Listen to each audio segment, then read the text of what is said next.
نبی کریم صلی اللہ علیہ وآلہ وسلم کا پاک فرمان کا مفہوم ہے، جو شخص مجھ پر ایک بار درود پڑھتا ہے پاک اس پر 10 رحمتیں نازل فرماتا ہے، اس کے 10 گناہ مٹا دیتا ہے اور اس کے 10 درجات کو بلند کر دیتا ہے۔ اس کے علاوہ درود شریف کثرت سے پڑھا جائے تو پریشانیوں سے نجات ملتی ہے۔ ایک بار ثواب کی نیت سے میرے ساتھ بھی پڑھیے گا۔ اللہم صلی علی محمد وعلی آل محمد کما صلیت علی ابراہیم وعلی آل ابراہیم انک حمید مجید۔ اللہم بارک علی محمد وعلی آل محمد ما بارکت علی ابراہیم وعلی آل ابراہیم انک حمید مجید۔ 3 بار درود پاک پڑھتے ساتھ ہی فوری طور پر آپ نے سب سے پہلے اپنے مقصد کی نیت کرنی ہے۔ ہر انسان کی حاجت الگ ہے، ہر انسان کی خواہش الگ ہے، ہر انسان کا مقصد الگ ہے۔ آپ نیا گھر چاہتے ہیں، گھر مانگ لیں، گاڑی چاہتے ہیں، گاڑی مانگ لیں، من پسند نوکری، شادی، جس کو جو چاہے جیسا چاہے رب کریم سے مانگتے چلے جائیں۔ آج رب کریم سے تھوڑا نہ مانگیے گا، آج رب کریم سے وہ مانگیے گا جو آپ کو ناممکن لگتا ہے۔ آپ کی ناممکن ہر حاجت رب کی صرف ایک ان کی محتاج ہے۔ آپ نے اپنے مقصد کی نیت اپنے الفاظ میں کرنی ہے۔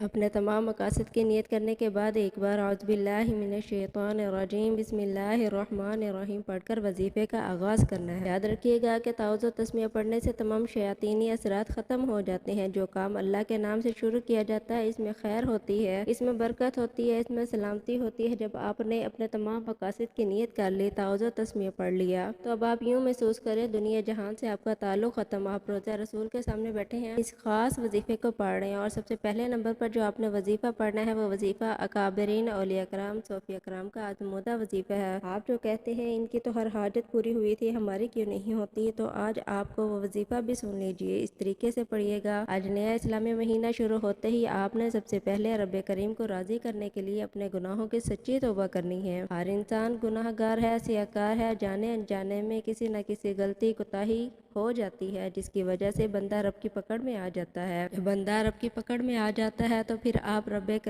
آپ قرآن پاک کی تلاوت کر لیں، تسبیحات پڑھ لیں، نوافل پڑھ لیں، راتوں کو جاگ لیں، حتیٰ کہ تہجد بھی پڑھ لیں، تو آپ کی دعائیں قبول نہیں ہوتی۔ اس لیے اکابرین نے، صوفیاء کرام نے، اولیاء کرام نے جب بھی کوئی وظیفہ پڑھا تو سب سے پہلے رب کریم سے اپنے گناہوں سے تائب ہو کر توبہ کی اور اپنے ہاتھ جوڑ کر اپنے گناہوں کی معافی مانگی۔ جب آپ کے گناہوں کی معافی ہو جاتی ہے، توبہ قبول ہو جاتی ہے، تو انسان ایسے ہو جاتا ہے جیسے ماں کے پیٹ سے ابھی پیدا ہوا ہو۔ سب سے پہلے آپ نے لا حول ولا قوت الا باللہ پڑھ کر اپنے گناہوں کی توبہ کرنی ہے۔ آج لا حول ولا قوت الا باللہ پڑھنے سے آپ کی نسلوں کی توبہ قبول ہو جائے گی۔ لا حول ولا قوت الا باللہ کو آپ نے کیسے پڑھنا ہے، یہ سب سے خاص بات ہے، توجہ کیجئے کہ لا حول ولا قوت الا باللہ ایک بار ہو گیا، لا حول ولا قوت الا باللہ 2 بار ہو گیا، لا حول ولا قوت الا باللہ 3 بار ہو گیا۔ اسی طرح سے آپ ہاتھوں کی انگلیوں پر پڑھ لیں، تسبیح کے دانوں پر پڑھ لیں، آپ نے صرف 11 بار پڑھنے ہیں۔ آپ نے صرف 11 بار لا حول ولا قوت الا باللہ پڑھ کر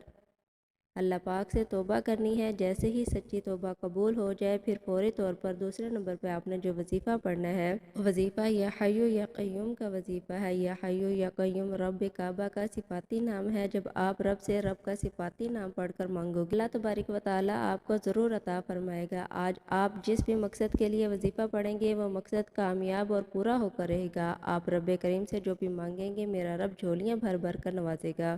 آپ نے یا حی یا قیوم کیسے پڑھنا ہے اور کتنی بار پڑھنا ہے؟ یا حی یا قیوم 1 بار ہو گیا، یا حی یا قیوم 2 بار ہو گیا، یا حی یا قیوم 3 بار ہو گیا۔ اسی طرح سے آپ یا حی یا قیوم کو اپنے ہاتھوں کی انگلیوں پر پڑھ لیں یا تسبیح کے دانوں پر پڑھ لیں، آپ نے صرف 11 بار پڑھنا ہے۔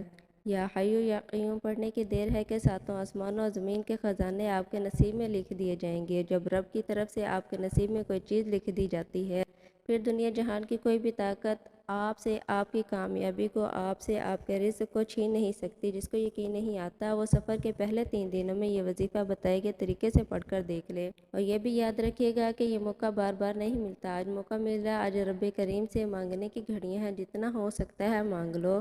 جب آپ دوسرے نمبر پر 11 بار یا حی یا قیوم پڑھ لیں تو اب آپ نے تیسرے نمبر پر اور آخری نمبر پر کون سا وظیفہ پڑھنا ہے؟ وہ وظیفہ قرآن پاک کا ایک سورت کا وظیفہ ہے۔ جو قرآن پاک کی سب سے چھوٹی صورت ہے، لیکن اس صورت کے کمالات بہت زیادہ ہیں۔ اس صورت کو دولت کا خزانہ بھی کہا جاتا ہے، اس صورت کو کامیابی کا راز بھی کہا جاتا ہے۔ اس صورت کو پڑھنے والا کبھی کسی کا محتاج نہیں رہتا۔ آج آپ نے تیسرے نمبر پر سورہ کوثر پڑھنی ہے۔ اس مبارک مہینے میں، برکتوں والے اور رحمتوں والے مہینے میں جو بندہ سورہ کوثر اللہ پاک سے مانگتا ہے، اللہ پاک بندے کی ہر حاجت کو پورا فرماتا ہے۔ آج آپ نے بھی سورہ کوثر پڑھ کر اللہ سے رو رو کر گڑ گڑا کر مانگنا، آنکھوں میں آنسو لیے مانگے، اللہ پاک آپ کی ہر ناممکن حاجت کو ممکن بنا دے گا۔ ثواب کی نیت سے ایک بار سورہ کوثر کی تلاوت سماعت فرما لیں۔ بسم اللہ الرحمن الرحیم، انا اعطیناک الکوثر فصلی لربک وانحر ان شانئک هو الابتر۔ اب سورۃ کوثر کو ہاتھوں کی انگلیوں پر پڑھ لیں یا تسبیح کے دانوں پر پڑھ لیں۔ آپ نے صرف 33 بار پڑھنی ہے۔ یہ سورۃ مبارکہ قرآن پاک میں ترتیب کے لحاظ سے 108 نمبر پر آتی ہے۔ آپ نے 1 رکوع اور 3 آیات ہیں۔ یہ مکی صورت ہے۔ اس صورت اس وقت نازل ہوئی جب نبی کریم صلی اللہ علیہ وآلہ وسلم پر مصیبتوں کے پہاڑ ٹوٹ رہے تھے۔ دعوت توحید کی وجہ سے آپ صلی اللہ علیہ وآلہ وسلم کے اکثر رشتہ دار آپ سے علیحدہ ہو کر آپ کے مخالف ہو گئے تھے۔ ایک اور پریشانی آپ کے لیے بیٹے کی وفات کھڑی۔ آپ کے 2 صاحبزادے چھوٹی ہی عمر میں وفات پا گئے، تو ان کے سارے دکھوں کے درمیان اللہ رب العزت نے آپ پر یہ سورۃ مبارکہ نازل فرمائی۔ سورۃ کوثر قرآن پاک کے 30ویں پارے میں موجود ہے۔ یہ آیات بے شمار رحمتوں اور برکتوں کا خزانہ ہے۔ یہ آیات رنج و غم کو دور کرتی ہیں، قلب مومن کو فرحت اور شادمانی اور خوشیاں دیتی ہیں۔ پہلے نمبر پر آپ نے 11 بار لا حول ولا قوت الا باللہ کو پڑھنا ہے۔ دوسرے نمبر پر آپ نے 11 بار یا حی یا قیوم کو پڑھنا ہے۔ تیسرے نمبر پر آپ نے 33 بار سورہ کوثر پڑھنا ہے۔ جب آپ یہ تینوں اعمال بتائے گئے طریقے اور ترتیب سے پڑھ لیں تو پہلے جو آپ نے عمل کے شروع میں درود پاک پڑھا تھا 3 بار، آپ نے وہ عمل مکمل کر لینا ہے پڑھ کر۔ یہ وظیفہ پڑھنے کے بعد اپنے اللہ کو اپنا سارا معاملہ بتا دیں۔ ویسے تو میرا اللہ ہر بات سے واقف ہے، ہر بات سے باخبر ہے، وہ جانتا ہے آپ کس مصیبت میں ہے، کس پریشانی میں ہے۔ بس میرا اللہ آپ سے سننا چاہتا ہے میرا بندہ کس طرح مجھ سے سوال کرتا ہے، کس طرح مجھ سے مانگتا ہے، کس طرح اپنی عاجزی مانگتا ہے۔ میرا اللہ آپ کو وہ سب کچھ عطا فرمائے گا جس چیز کی آپ کو طلب ہے۔ میرا اللہ بہت غفور و رحیم ہے، بہت بڑے خزانوں کا مالک ہے۔